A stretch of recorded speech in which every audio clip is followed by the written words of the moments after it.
Aku kan pasti ketemu Kak Gita. Menurut aku pas pertama kali baca skripnya aku sangat-sangat penasaran kalau aku dapet karakternya gitu. Karena pas aku baca karakter Salma ini sangat kompleks, layernya banyak banget. Bayangin dia sebagai seorang istri yang baru menikah, terus punya anak, lagi hamil, apalagi masih awal-awal kehamilan. Jadi kan kita tahu, kalau aku baru tahu akhirnya karena aku juga belum pernah hamil. Saat aku melakukan riset, oh ternyata memang awal-awal kehamilan tuh ibu tuh sangat-sangat kompleks gitu emosinya. Jadi itu yang sangat-sangat aku riset di awal. Terus juga konfliknya juga nggak cuma sama suaminya, tapi ternyata juga sama ada mertuanya, sama banyak hal yang menurut aku itu menjadi layer-layer emosi yang sangat menarik untuk aku mainkan. Yes, kolaborasi sama Omar di sini gimana build chemistry-nya, Zulfa? Nah kebetulan karena kita udah pernah syuting bareng ya Mar, jadi bukan sesuatu hal yang berat sih untuk kita membangun chemistry. Itu sangat memudahkan. Terus kita juga ada reading workshop, dan yang aku appreciate juga pemain-pemain di sini sangat respect satu sama lain. Jadi kalau misalnya ada adegan yang memang harus menguras emosi, kita sama-sama saling tahu gitu. Dan saling support ya. Yes. Siap, Zulfa Maharani, terima kasih. Kita ke Omar Daniel. Omar pengen tahu bagaimana, karena di sini dalam satu film digambarkan banget di perubahan sikapnya juga berasa gitu kan. Nah gimana mendalami karakter suami yang bisa realistis dan lovable ini man? Ya, selamat sore semuanya. Memang bukan hal yang mudah pastinya, karena di sini posisi Arman itu sangat berat menurut saya, entah secara karakter ataupun in real life. Buat teman-teman semua juga saya rasa bukan hal yang mudah untuk mengatur atau membagi rasa cinta dan kasih sayangnya antara istri dan juga ibu. Menurut saya itu poin yang cukup berat, dimana dia sangat mencintai istrinya dengan segala sensitivitas karena dia baru hamil, awal-awal kehamilan gitu ya, ada perubahan emosi dan lain-lain. Sedangkan di sisi lain dia juga harus menjaga perasaan ibunya. Jadi mungkin dibantu juga pastinya dengan workshop, dengan survei, nanya ke mereka yang mungkin pernah mengalami suami-suami di luar sana, teman-teman saya yang sudah menikah misalkan, atau kakak ipar dan lain-lain, kayak gimana sih reaksinya kalau memang ibu kita tuh ada kecemburuan. Dan itu memang sebenarnya adalah hal yang mungkin wajar, apalagi di sini Arman kan anak tunggal ya, jadi pastinya ada rasa kecemburuan antara ibunya pada saat anaknya tiba-tiba kok udah gede aja, udah married dan lain-lain. Jadi ya dari situ sih dia nge-build emosinya. Kalau seorang Omar sendiri gimana sih menyikapi gangguan-gangguan yang bisa memecah hubungan, memandang karakter Arman di sini? Untuk seorang Omar seperti apa? Dengan komunikasi aja sepertinya ternyata nggak cukup. Aku pikir kuncinya sebuah hubungan itu kan komunikasi, keterbukaan, kejujuran dan lain-lain. Tapi ternyata ada faktor lain yang tidak bisa kita kendalikan, tidak bisa kita kontrol, yaitu contohnya Dasim. Faktor yang memang gaib dan tidak bisa kita kendalikan ini tadi hanya bisa kita bentengi ya dengan kekuatan iman, seperti yang sudah diajarkan juga di film Dasim ini yang disampaikan. Omar Daniel, terima kasih Omar Daniel. Kita ke Tante Belina, sebagai ibu mertua yang kita sangat luar biasa penampilannya, terhibur sekali hari ini. Gimana Tante Belina, boleh ceritakan dong saat dipercaya mendapatkan peran ini sebagai mertua ya? Teman-teman penonton sih pada curiga dari awal tapi ternyata kan kita belum boleh bocorin, nggak boleh spoiler. Nah ini gimana peran yang menantang ini untuk Tante Meriam? Selamat sore semuanya. Ketipu ya. Memang muka saya muka judes, jadi tidak bisa dipungkiri memang selalu banyak orang yang curiga sama saya. Pengalaman saya ya, setiap proyek yang saya jalankan saya selalu nikmatin karena saya bertemu dengan teman-teman baru, dengan karakter-karakter baru, dengan suasana baru. Jadi selalu menjadi suatu kenikmatan buat saya menjadikan berkah dan juga pelajaran.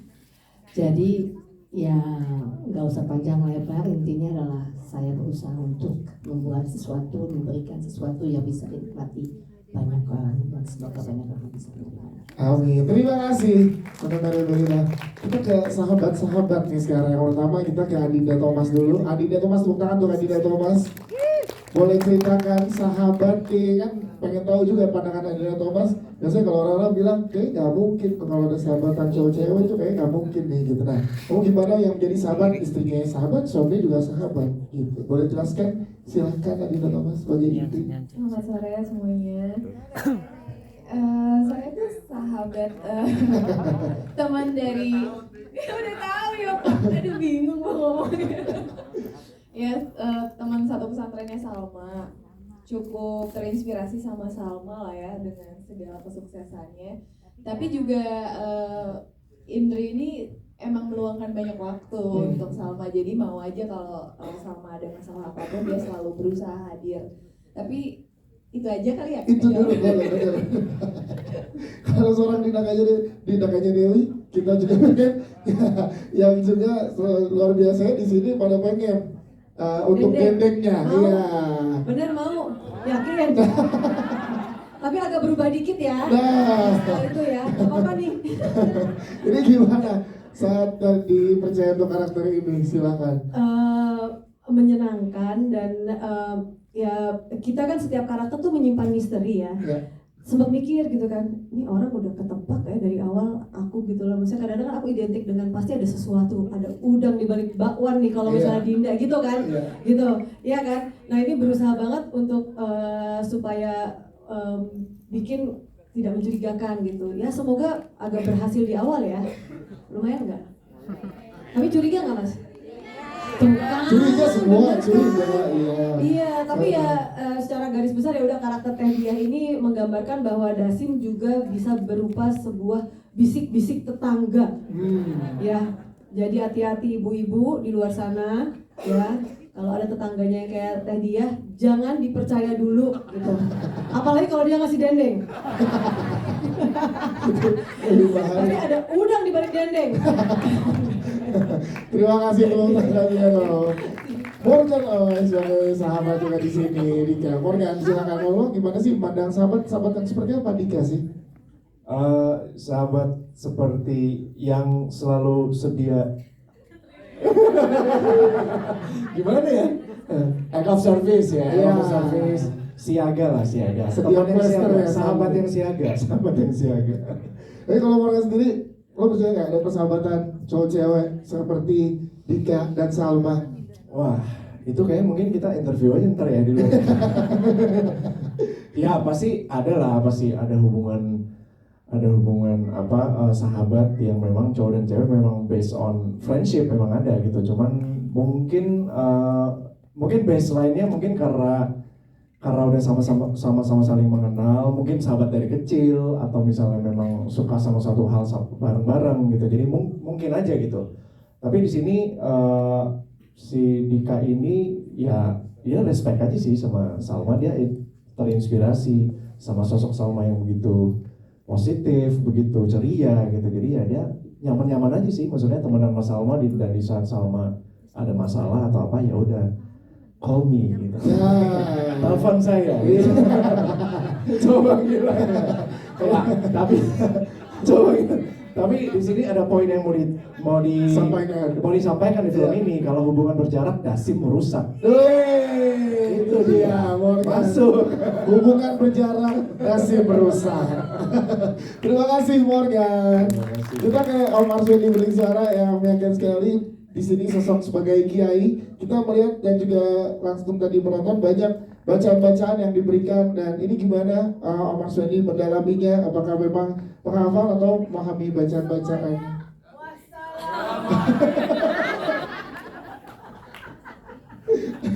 Silakan Om Arswendi. Iya.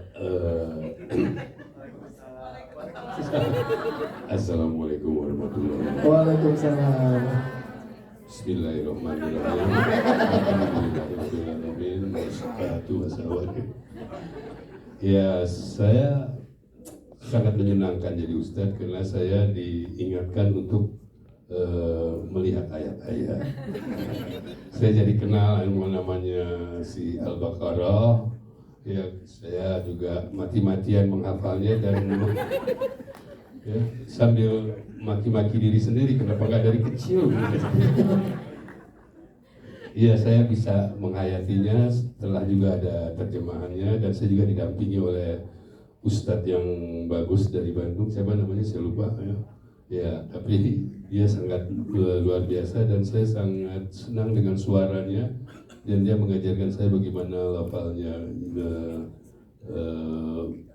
lebih mudah menghafalkan seperti menyanyi, seperti La ikraha fiddin kota bainar robi. Waduh, enak banget itu. saya nikmatin dan saya dengar setiap mau tidur, jadi saya mulai hafal dan saya bersemangat untuk menghafalnya karena ini tantangan buat saya.